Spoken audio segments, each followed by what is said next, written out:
Bapak Ibu dan semua yang ada di rumah saat ini, dan begitu juga Bapak Ibu guru yang sedang berada di sekolah saat ini, kita mengucap syukur bahwa hari ini adalah hari Jumat yang merupakan hari terakhir di minggu ini, dan besoknya kita akan libur bersama-sama.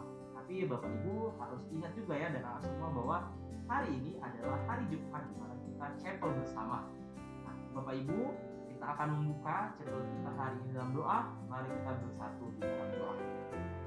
Allah Bapa kami yang berkata di dalam kerajaan surga, bersyukur Tuhan pada pagi hari ini Engkau dapat menentukan kami kembali di dalam meeting ini, di dalam chapel ini ya Tuhan, untuk sama-sama merenungkan firman Tuhan bersama wali kelas dan Bapak Ibu guru di tempat ini. Kiranya ya Tuhan berkati kami ya Tuhan dalam pendengaran firman Tuhan nanti, sehingga kami dapat mendengarkan firman Tuhan yang akan dibawakan oleh Ibu Fira dengan baik. Terima kasih Tuhan, kami serahkan chapel kami ini dari awal hingga akhirnya. Kiranya terus Tuhan yang berkehendak ya Tuhan atas chapel kami ini. Terima kasih Tuhan, di dalam nama Yesus kami berdoa. Ya, amin. Baik Bapak Ibu dan Allah semua, tanpa menunggu lama kita akan mendengarkan firman Tuhan. Tetapi sebelum itu kita akan mendengarkan sebuah lagu yang berjudul Hatiku Percaya. Kiranya melalui lagu ini kita semakin disadarkan betapa besarnya cinta dan kasih Tuhan kepada kita, sehingga kita terus dipimpin oleh Tuhan dan diberikan kekuatan oleh Tuhan.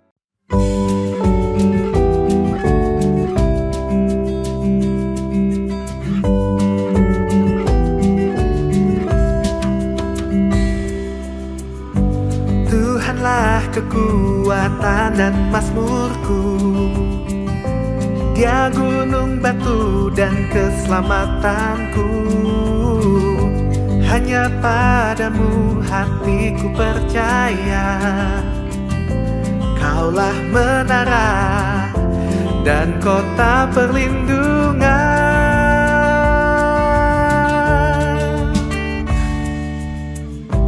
Ku mau selalu bersyukur, sebab cintamu padaku takkan pernah berubah. Hatiku percaya, walau bumi bergoncang, gunung-gunung beranjak, namun kasih setiamu tak pergi dariku.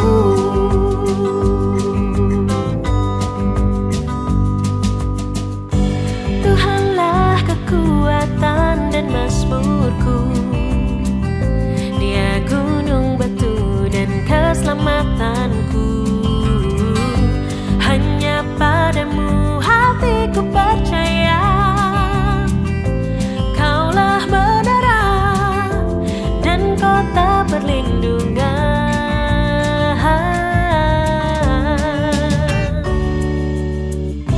Ku mau selalu bersyukur, sebab cintamu padaku takkan pernah berubah. Hatiku percaya, walau bumi bergoncang, gunung-gunung beranjak, namun kasih setiamu, oh, oh.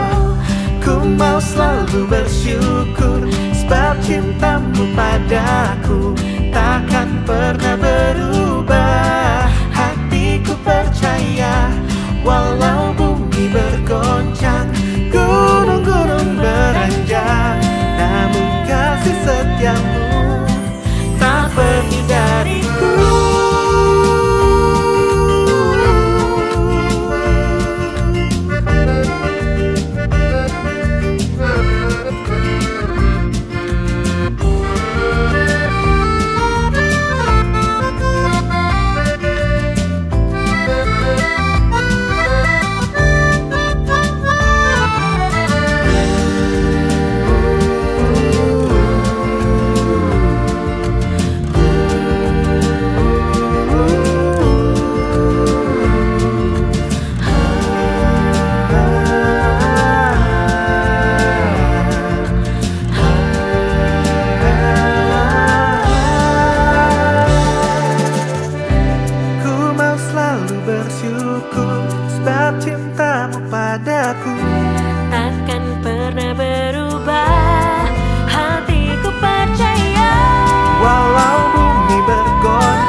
Selamat pagi murid senior Sekolah Dian Harapan Bogor, mulai dari kelas 7 sampai dengan kelas 11. Hari ini bersyukur ya, kita sama-sama boleh kembali duduk diam di tempat kita masing-masing, mendengarkan kebenaran firman Tuhan.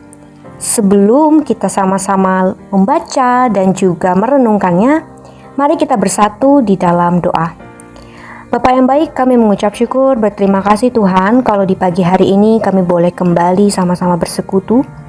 Mengucap syukur untuk kekuatan, kesehatan yang masih Tuhan berikan bagi setiap kami.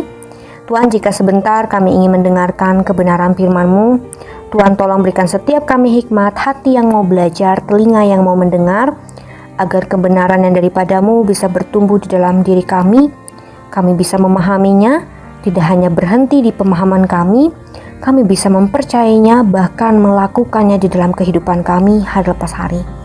Ini doa seru kami Tuhan, di dalam nama-Mu kami berdoa dan mengucap syukur. Amin.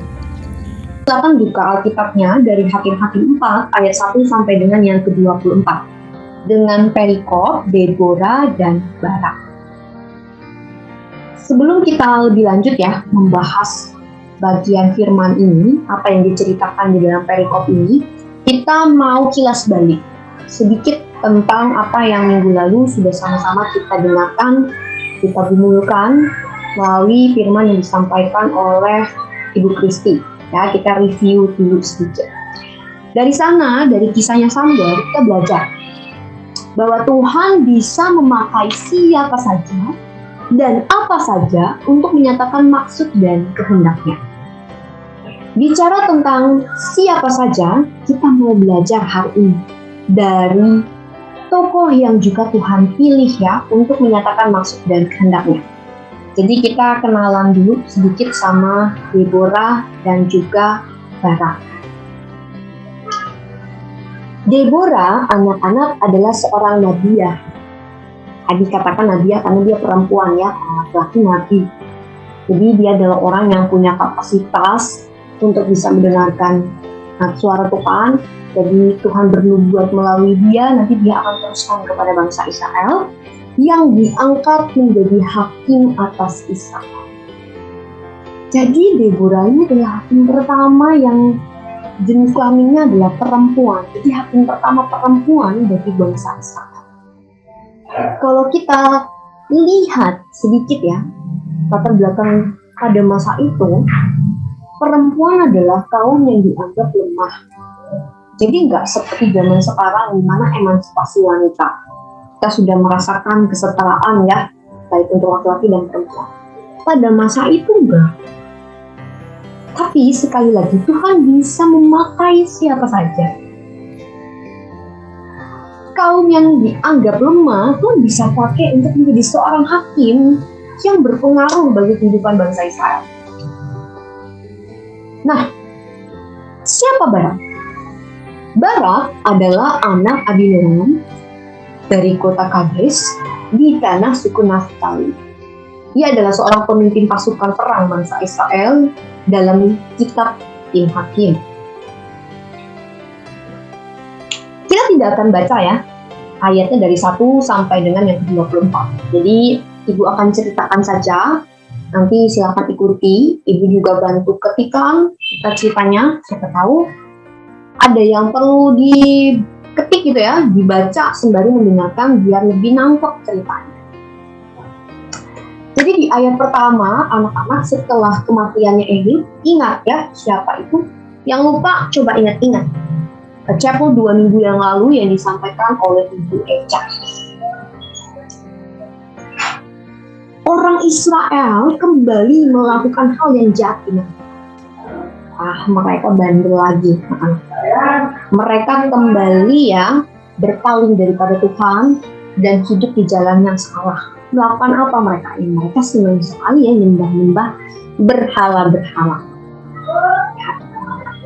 Sehingga apa yang terjadi? Allah menyerahkan mereka ke tangan Yabin, raja Kanaan. Jadi ada konsekuensi yang harus mereka terima karena tidak taatan mereka. Menyerahkan di sini, Allah mengizinkan mereka kembali ditaklukkan di tangan Yabin, raja Kanaan yang jahat, anak-anak. Yabin punya panglima perang yang bernama Sisera. Nah, dituliskan ya, Sisera ini nggak cuma punya pasukan, tapi punya 900 kereta besi.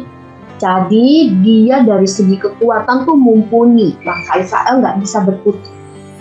Sehingga 20 tahun lamanya dikatakan di sana, bangsa Israel ditindas dengan keras. Mereka hidup di bawah kungkungan, aturan, mereka dieksploitasi, ya namanya juga diperbudak. Mereka harus taat kepada apa yang Raja Yabin katakan. Duh, kebayang gak sih 20 tahun itu selama apa? Lama banget. Kita di beberapa tahun ini, terakhir ini ya sekitar 2 tahunan lebih ya, ada di bawah masa-masa pandemi. Dimana kita merasa sekali ya, kehidupan kita sangat terbatas. Kita kemana-mana harus pakai prokes, kemana-mana harus mikir, kalau nggak penting nggak usah pergi mau jauh aturannya banyak sekali, banyak hal yang harus kita pertimbangkan. Tidak sebebas dulu sebelum masa pandemi. Nah, kita belum nyampe seperempat dari 20 tahun. Kalau seperempatnya 20 tahun itu 5 tahun. Tapi kita sudah merasakan ya, anak-anak tersiksanya. Dan kita mari ya terus doakan juga agar pandemi bisa segera berlalu. Kita boleh merasakan hari-hari normal sebelum terjadinya pandemi. Bayang nggak 20 tahun mereka ditindas, mereka disiksa nggak, jadi mereka itu benar-benar mental dan fisiknya terguncang ya.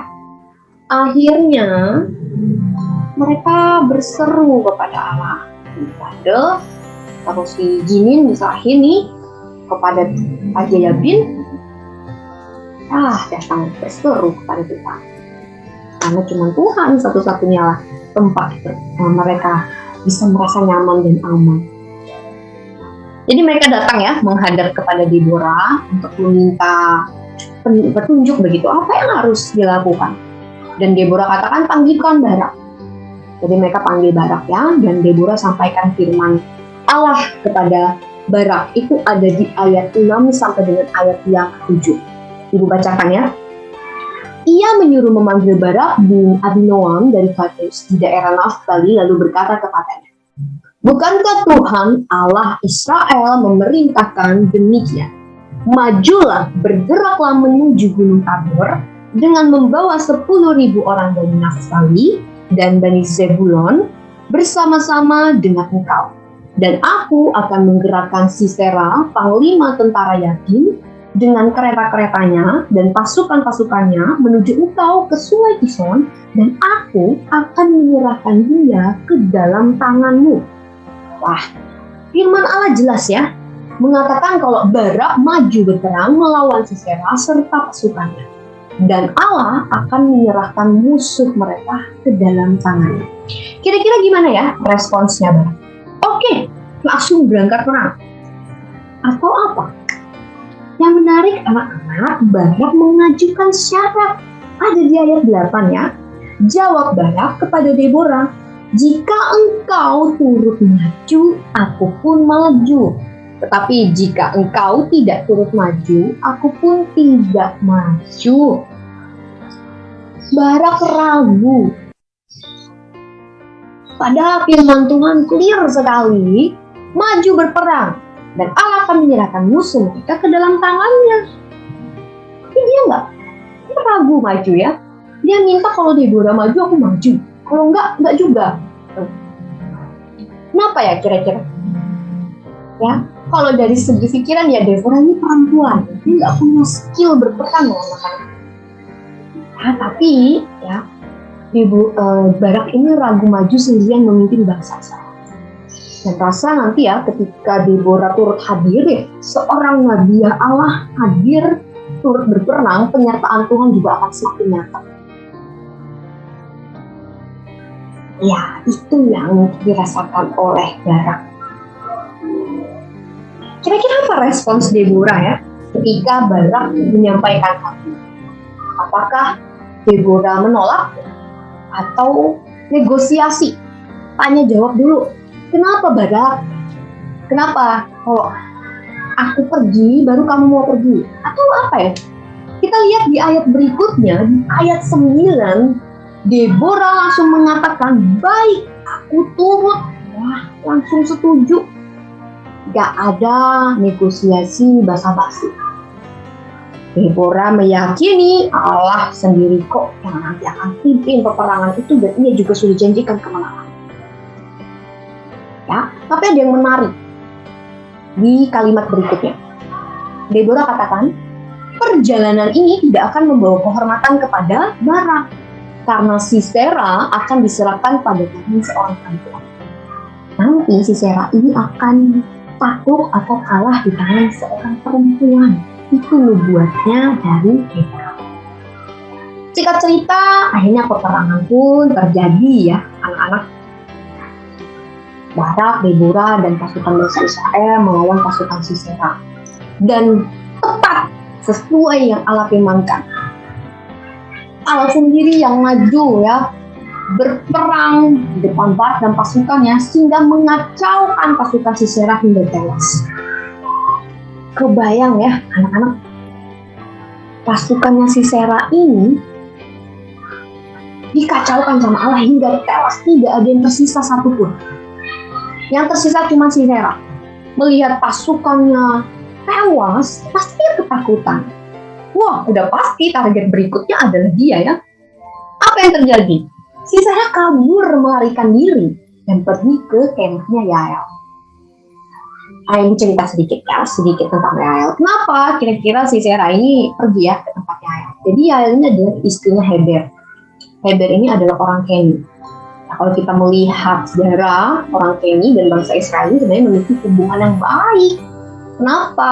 Karena mertuanya Musa adalah orang Keni. Tapi di bagian firman ini juga dijelaskan ya sebelumnya bahwa Heber dan keluarganya ini memutuskan untuk memisahkan diri dari orang Keni. Jadi mereka pindah tempat ya, memindahkan camp mereka, dan ada kesepakatan akhirnya mereka bisa menjalin hubungan baik dengan Yabin, raja Kanaan.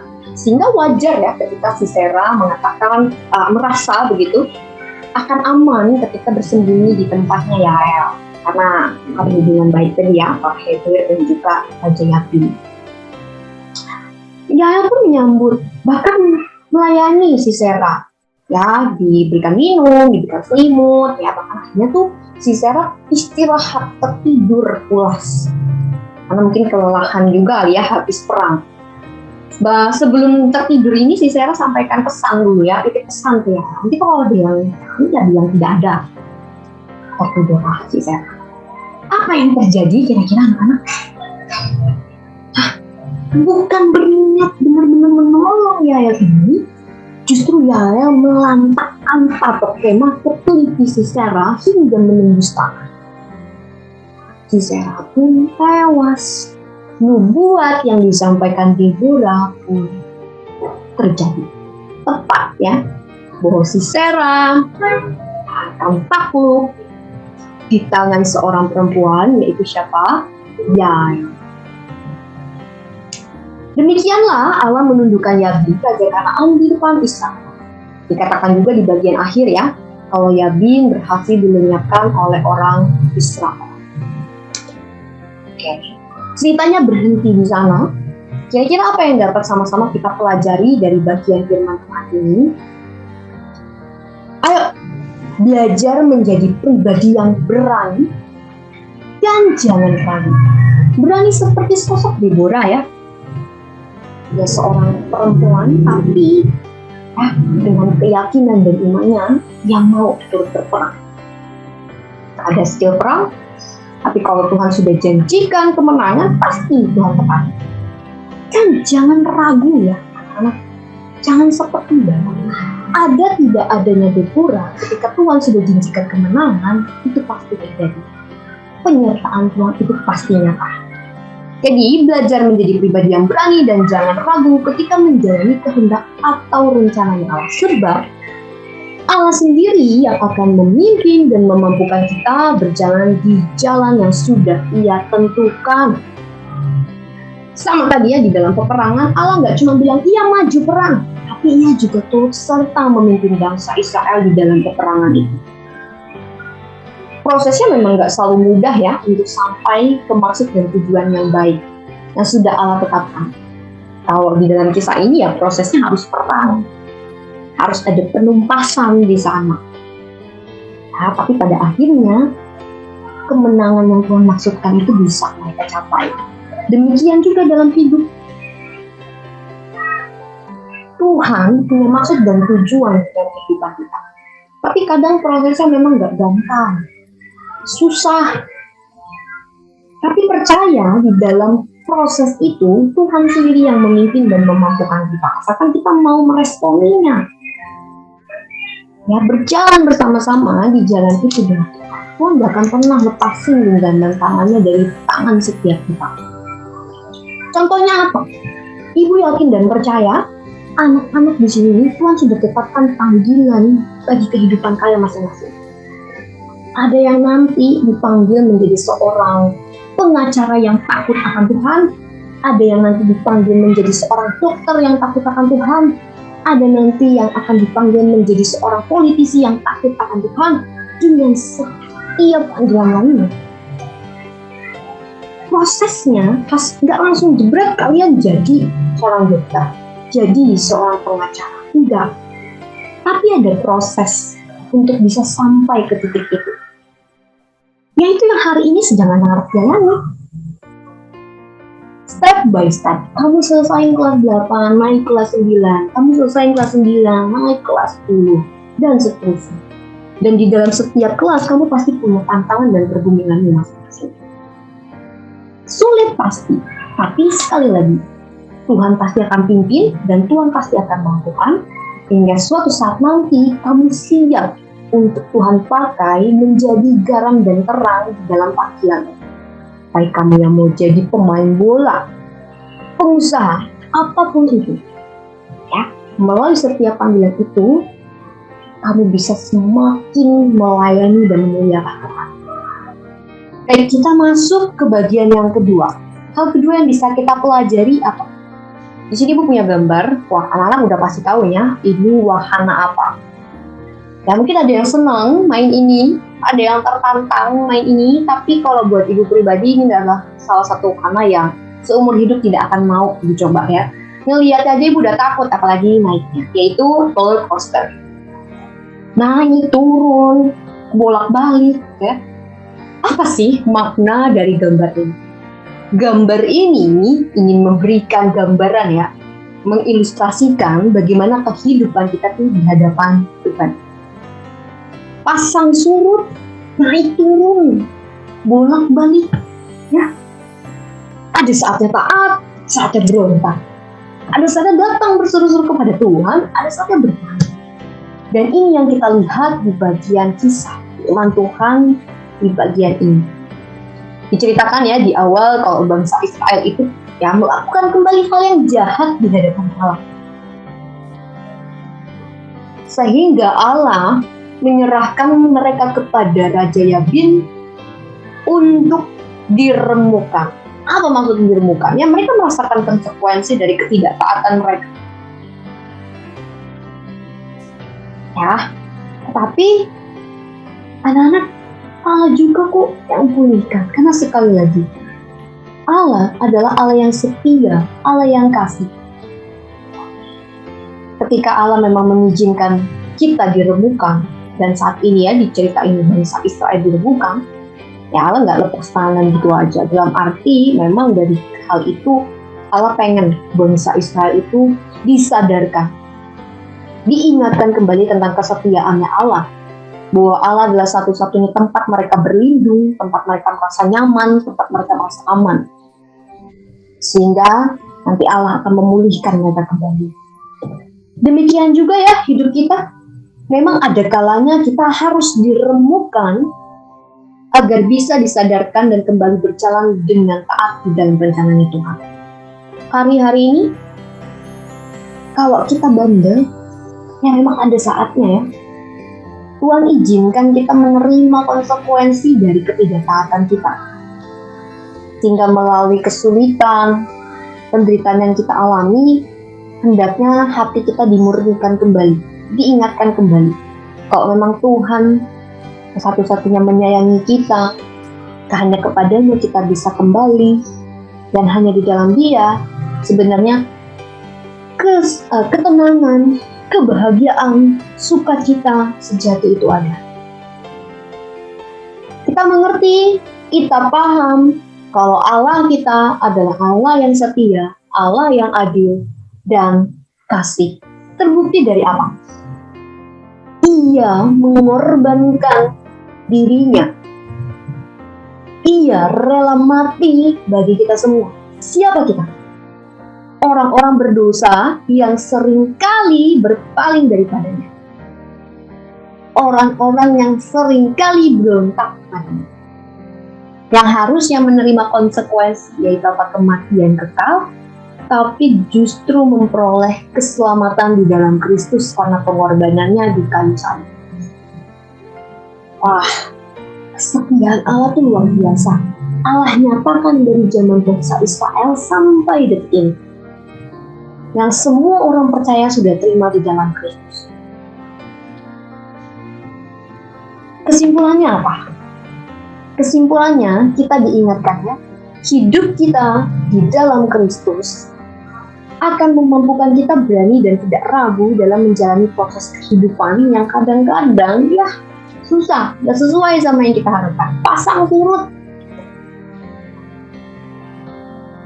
Pergejolakan iman kita juga terjadi ya, kadang kita suka bentrok nih, kita suka masih bandel sama Tuhan, gak taat sama Tuhan.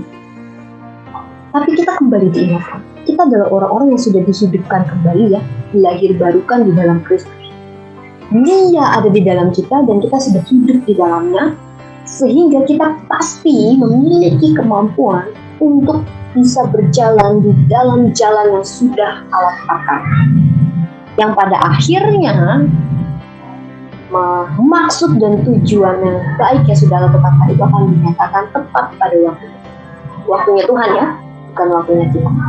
Jadi mari anak-anak kita belajar setia, mari kita berjalan dengan berani dan tidak ragu di dalam jalan yang sudah Tuhan tetapkan.